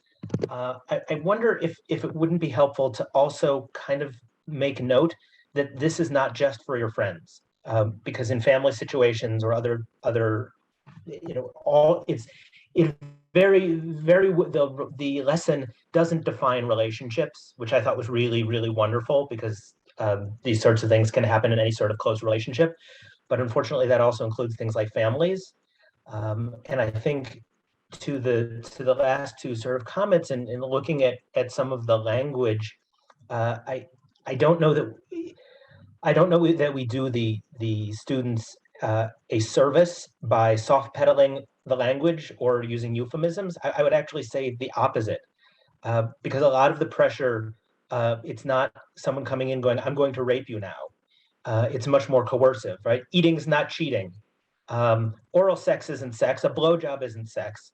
And these things can easily and often do transgress those boundaries and violate consent, because they are presented in a way that is somewhat of a workaround of some of these careful definitions and explanations. And in the same way with the previous lesson where we were saying, okay, maybe we need to acknowledge that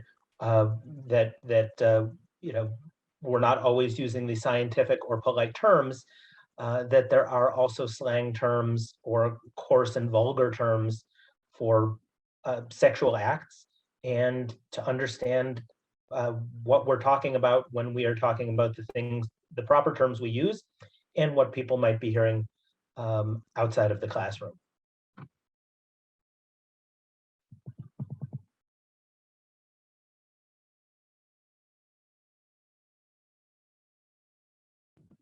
You're on mute, Ashley.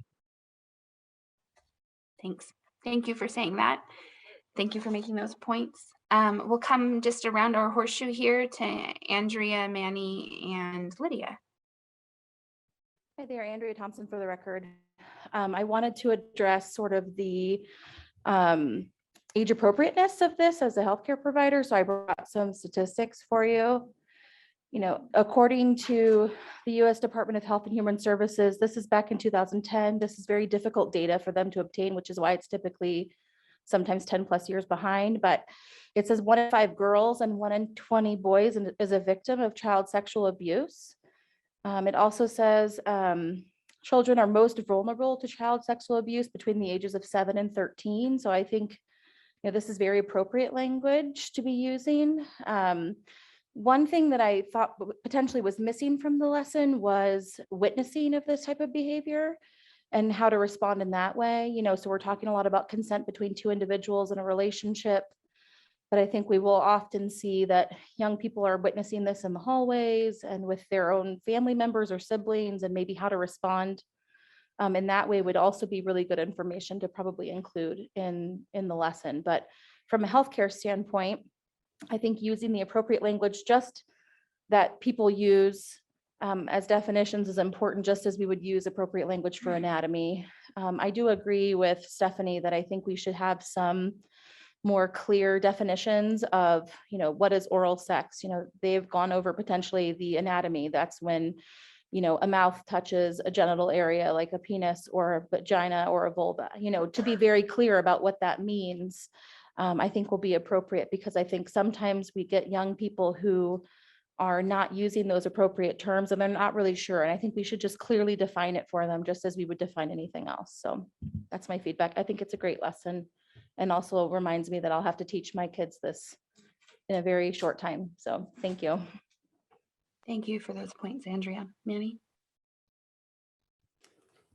Kind of to echo a lot what everybody was saying, this is a really good lesson. And Kelly, I completely understand what you're saying. We're like, it's kind of fun, friendly, and then it just gets dark and heavy. But I mean, I also would like to echo kind of what a lot of our other committee members were saying. It's a very real thing. And if we try to sugarcoat this, we might have some kids that don't know that has already happened to, that don't know how to actually go about saying something. And just hearing this lesson might actually give them the courage to actually talk and say something about it, to get them the help that they need. Kind of on that, I also did have a few recommendations on here. I think we might want to add after slide 2, just kind of explaining what conflict is. Because we say that when conflict happens, it's important to be able to communicate honestly. Maybe just add a slide explaining that conflict is defined as disagreement between two or more people. So this way they understand what that is. I agree with Ashley and a number of other, and Kelly with you also is before slide 13, we do kind of add that just kind of another slide that says, hey, we're going to be talking about some kind of deep and heavy stuff. If you need a break, you know, you are welcome to take it. You're welcome to raise your hand. And that way it also, I know for me personally, if I see that a kid needs to take a step out, I can make a mental note of that myself. And I know that that's a kid I need to check in with after I'm done with this, because either if it's triggering for them, that usually is my indication that something has happened. So that's, I really think that is a good thing to add to it also. Sorry, actually, I got out of turn on that. And then also on slide 9, I think we should potentially add right below where it says an enthusiastic yes, just maybe add another point that says, if it is not an enthusiastic yes, then it is no. Because some people will think, oh, well, they said yes. And I know that we kind of talk about that, but make sure that they understand that if it is not yes, the answer is always no. So there's no confusion on it. And then potentially add a slide talking about how consent can be taken back at any time. If I give consent for you to give me a hug and I don't like your hug anymore, I can take that consent back. If I give you consent to hold my hand, I don't like how you're holding my hand, I can take that consent back. Aside from those recommendations, oh, and the last one would be, I mean, it just kind of a visual thing in terms of just thinking of colors at the very end when we talk about who you can talk to, possibly change those colors to kind of just a more positive colors, brighter colors. Just, we talked about some pretty dark, heavy stuff. So maybe keep it, yeah, kind of keep it consistent, and also just keep kind of the, you know, these are the trusted people you can talk to. They're the bright spot for you, kind of. And I know that might seem silly, but I know that some kids kind of associate, especially at my school, we associate with the zones of regulation. This right here, if they saw that, they'd associate that that's more closer to red or yellow, which we obviously, my kids, we talk about how we want to stay out of that. So yeah, just a thought for you on that, Rochelle. Aside from that though, I mean, it was a really good lesson. I'm really, really happy that we got this in here, because this is stuff that, I mean, it needs to be talked about. And that honestly, I hate saying, but I mean, 5th grade might already be too late for some of this stuff. Like, it needs to be talked about probably even earlier. Yeah, that's it for me. Thank you for adding your perspective there as a professional. Lydia? Okay. I think I come at this from a little bit different perspective. In my past life, before I came to UNR, I was a clinician at a juvenile sex offender facility. And so I have a lot of training in looking at juvenile sex offenses specifically.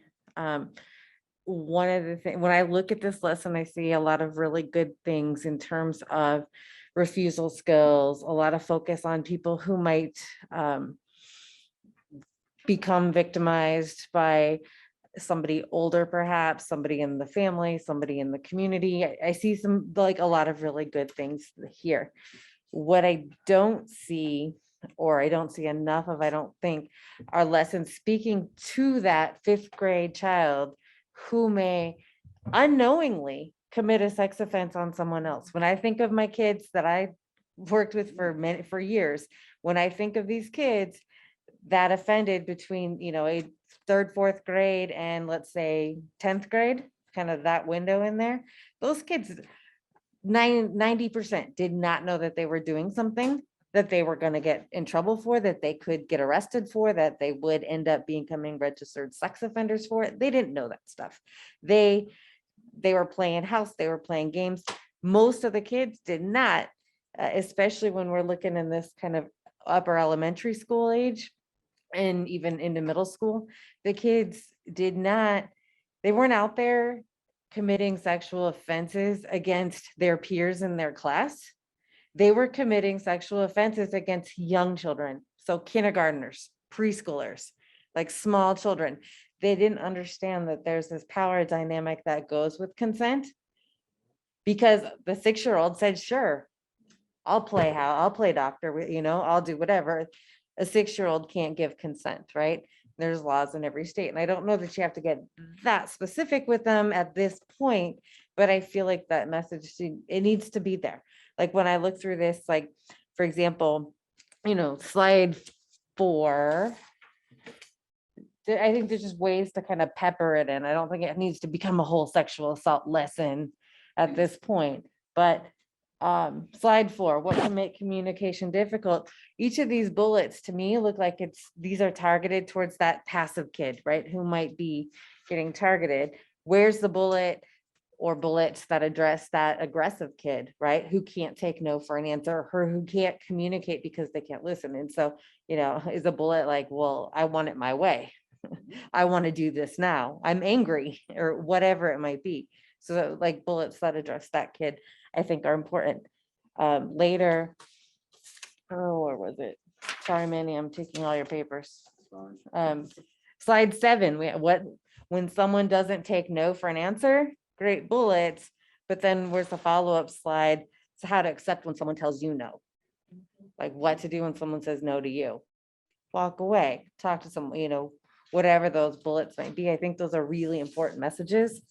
And then when you're getting to the, to the legal parts that like slide after space invaders, and you're talking about consent and boundaries and such. I think he's gone. Where are we? We're talking about sexual assault. In the teacher part, it says, so we're not sure what another person's boundaries are, or like Sam, you push it a bit, a crime may be committed. I really feel, and I know I'm biased because I've been in these centers and I've worked with these kids who, they're not the kids you would have ever expected. They're just like, it's not like they have some crazy family history. These could be any of our kids. And I think if you say a crime may be committed, they're not thinking about them. If you touch somebody who says no or isn't old enough to say no, you are committing a crime. Like I feel like there just needs to be a little bit more clear. And I don't think the whole lesson needs to be changed to focus on it. But none of the kids that I've ever worked with had anyone ever tell them that what they were doing was going to get them in as much trouble as it did and cause as much harm as it did. I can't think of a single kid that knew that. And I worked with a lot. I don't know. That's kind of just my piece on that. It's not like I can just say, oh, add this, but I feel like just taking that in and bringing in that perspective, I think could potentially save more kids than just teaching refusal skills. So that's my little piece on that. Thank you. I agree that accepting no is as important as saying no, or more so, really. Sarah? Hi, Sarah Kaiser for the record. So I really, really want to echo that, Lydia, because I was missing that too. We're all acting on the assumption that we're adults. We know they're under the age of consent, but they don't.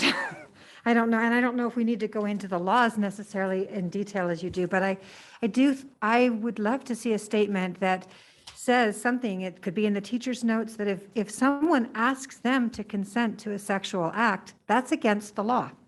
They can't be asked to. Well, either way, right. It's not, they cannot legally give consent. And framing that for fifth graders is tricky. I know that, but I think that they don't know. The fifth graders I know, they don't know the law. They don't know that they're not allowed to consent, or that the other person isn't allowed to consent. So I was missing that piece too. And it's bothering me that it's not there. So I would love to see that addressed. I had two other very trivial things, and it's language again for me. I'm troubled by the word verbal, because again, I know what it means. It's in my discipline and everything, but I'm not sure fifth graders know that verbal means words. So it occurs in two places. Well, on slide 5, you use verbal. Nonverbal is okay. People kind of know what nonverbal is, but verbal really means words. So I'd love to see replacing verbal on the notes for slide 5 with words. And then also on slide 3, There's speaking, and then nonverbal, and then body language or something. And I would also recommend replacing speaking with words, because they could be words that are coming on their phone. They could be words that are coming on, on their social media. It doesn't have to be just speaking. I think the notion that words are a powerful communication tool is important. So that was my other last thing. Thank you, Sarah. Yes, Kelly? Kelly Roper for the record. I love it when you guys give me great answers. Thank you. But one of the things that I really liked that you said, Lydia, was the power dynamic with age. And I almost would like, I loved those words specifically, if that could enter into our slide when we're set, like the power dynamic that happens when there is the older kid on the playground, in the house, in the neighborhood. I thought that was important. Manny, when you said have another slide after, like what happens if someone tells you no, I distinctly remember, and I don't know what grade, maybe you all can help me, when we talk about de-escalation. Remember, there was a lesson and we specifically used the word de-escalation, and it was tips on how to back up from a situation or something like that. So I really liked the idea of adding those slides, and de-escalation is probably a pretty big word for 5th grade. But if we phrased it and did something like that, like give them tools on how to back up from something.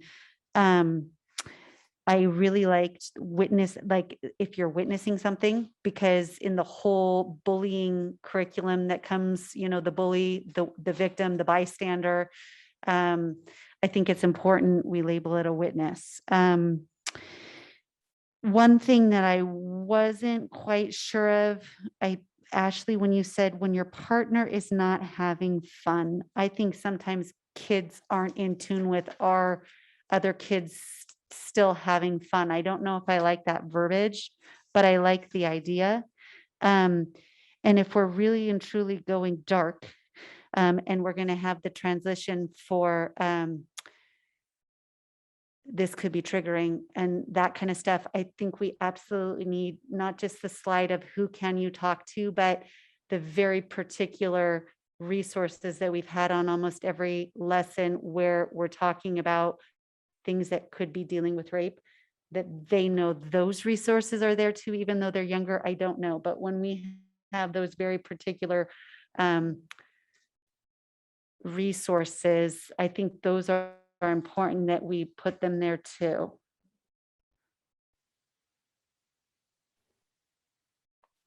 Okay. Thank you for those added points. All right. So we had a fun and joyous first half of this meeting, and just the self was very heavy. So I just want to acknowledge that and recognize that. I just really appreciate and value the input that everyone has had here. I do wonder if we would be ready to send something to the board with those kinds of, the kind of feedback we've had. It has been a little indirect at times. So that's something for us to just keep in mind. Actually, Before doing that, you need public comment. Right. Yes. So, Luis, do we have any public comment? Yes, we do. Bailey Stewart.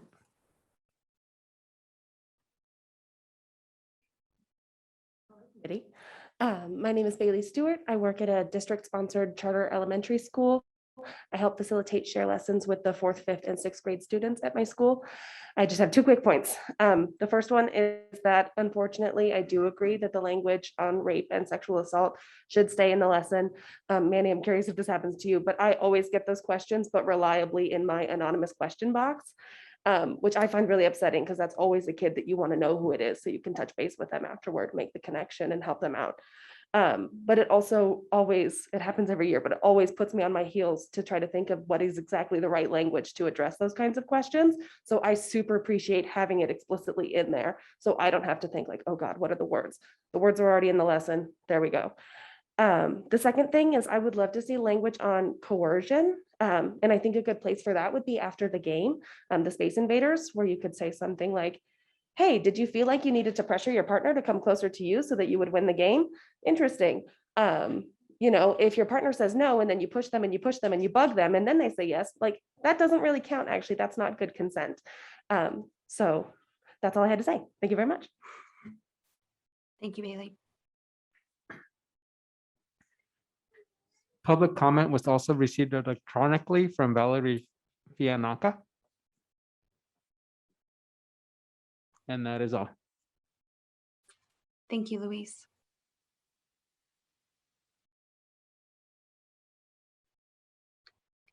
Okay, Kelly, and then Stephanie.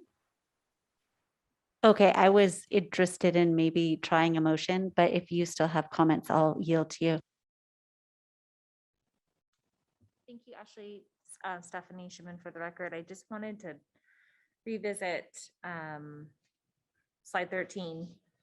I think we definitely could get to a motion, but I just wanted to check in with Rochelle if we're going to entertain providing a little bit more information about what some of these words mean, and provide some definitions.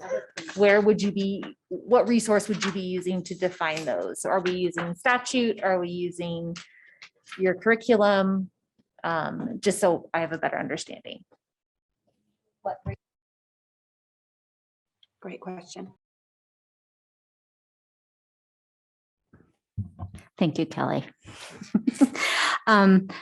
I was on the National Sexual Violence Resource Center today, researching, and I got some of the very similar data that Andrea shared with you all that I was prepared to bring forward so that there was some background as to why we're talking about this and the importance. So I will continue along that line. CDC is also a great source. And if they don't have it, they source out to other reliable sources. So that's where I'll be looking for perhaps language that would nicely define to a fifth grader to explain those terms without going on for paragraph and paragraph and paragraph. Does that answer your question? Yes, absolutely. I really appreciate that. Thank you, Rochelle. Thanks, Stephanie. Oh, yes, Vanessa. Thank you. Just a couple of other additions, and just want to echo that I appreciate the thoughtful, very thoughtful dialogue. This is kind of similar to what Kelly said earlier about the language, which isn't in here, but had been brought up in our discussion. If someone's having fun, on page 14, or at least it's on my page 14 in the text where it says, if you don't like what's happening sexually with another person, stop. Again, for this age level, I don't, the word, if you don't like what's happening, that phrase kind of struck me. And again, this is just like a copy edit that I know can be a little tedious, but it felt to me like it put the onus on this very young person to sort of be able to distinguish what is enjoyable or when they're having fun or not having fun. So if there's another way to phrase that or omit it, it felt like the responsibility was lying on the child. Don't know if anyone else had an issue with that. And then my only other edit was the last slide was just missing an apostrophe on victim's fault. Just a typo. I can't help it. Thank you for that. What you're referencing there on page 14 is the kind of place where I would want something like, you know, if you don't like what's happening, or if your partner is not having fun, right? If they're not enjoying it, stop. Because it's both. And I wouldn't, you know, we don't expect fifth graders to be masters. Manny? I think kind of going back and just looking at this lesson, one thing that I didn't even realize is on slide 7, where we talk about, you know, when someone doesn't take no for an answer, we don't really say like what to do after that. I realize, like go talk to a trusted adult after that, or like talk to your parents if it's your siblings or your relatives that are doing that. Like I really think it should be probably stated after this, like what to do after you say no, and especially depending on the situation, if something does happen, like, you know, what to do after that. I think something in there needs to be added. I don't quite know the words for it yet, or if maybe we want to add that later on when we're talking about sexual assault. But just give them the steps to be able to know what to do, because I know at least with like the kids that I've talked to that this is dealt with,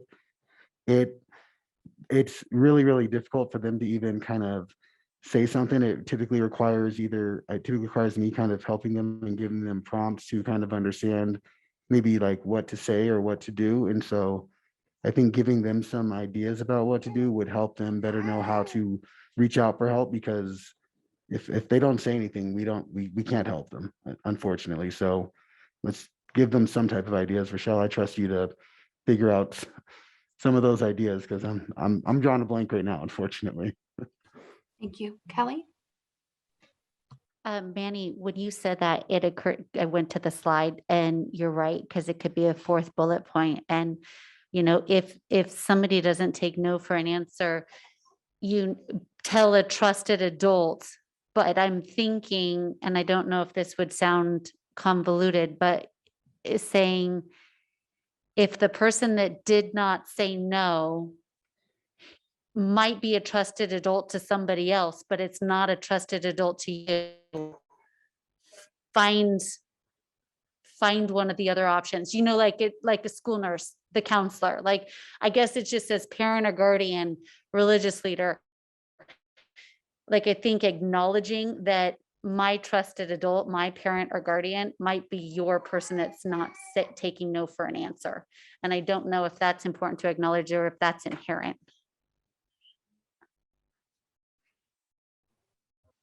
I think that might be inherent in the menu that we give. But there are other people. Respond to that, Kelly, real quick.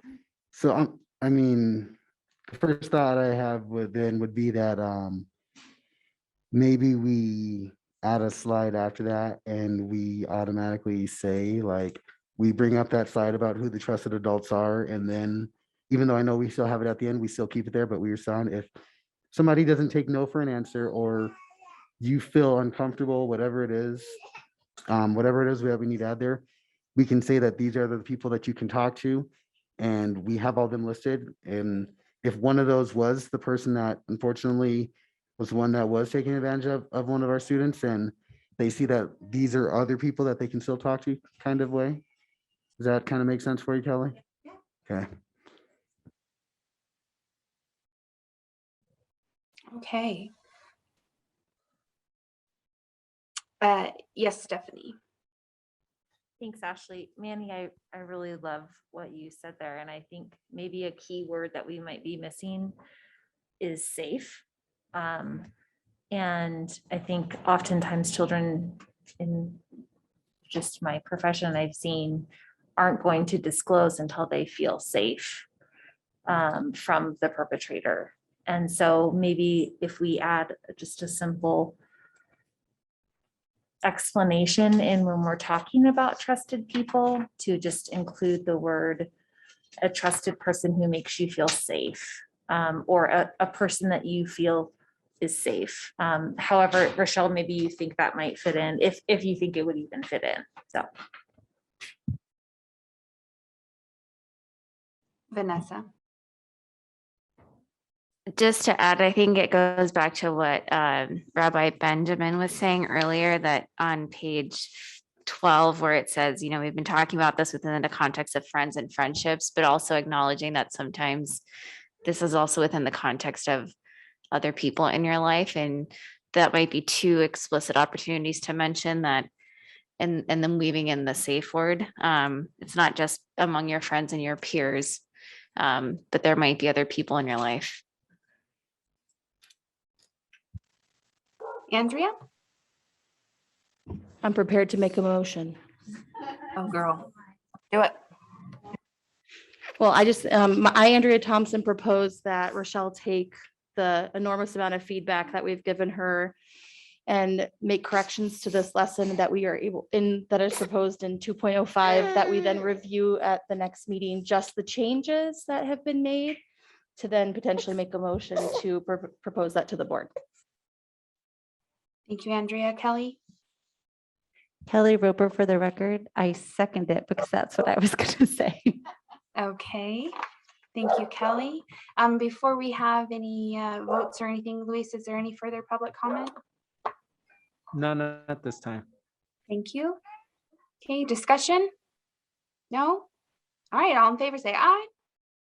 Aye. Aye. Any opposed? I saw you there, Rev. I thank you. No?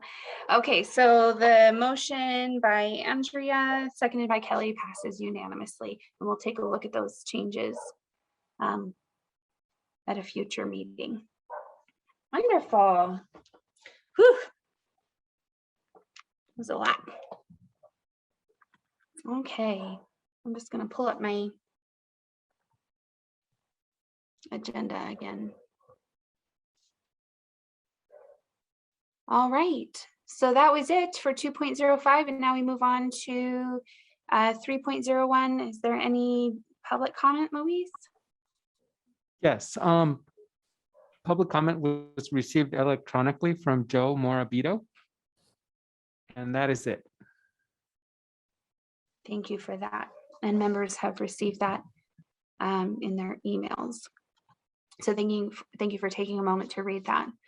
Okay, if there's no further public comment, we'll move to 3.02. Our next meeting will be October 11th, 2021. And at 8:09 tonight, we adjourn. Thank you, everyone, so much. It's a pleasure to work with you.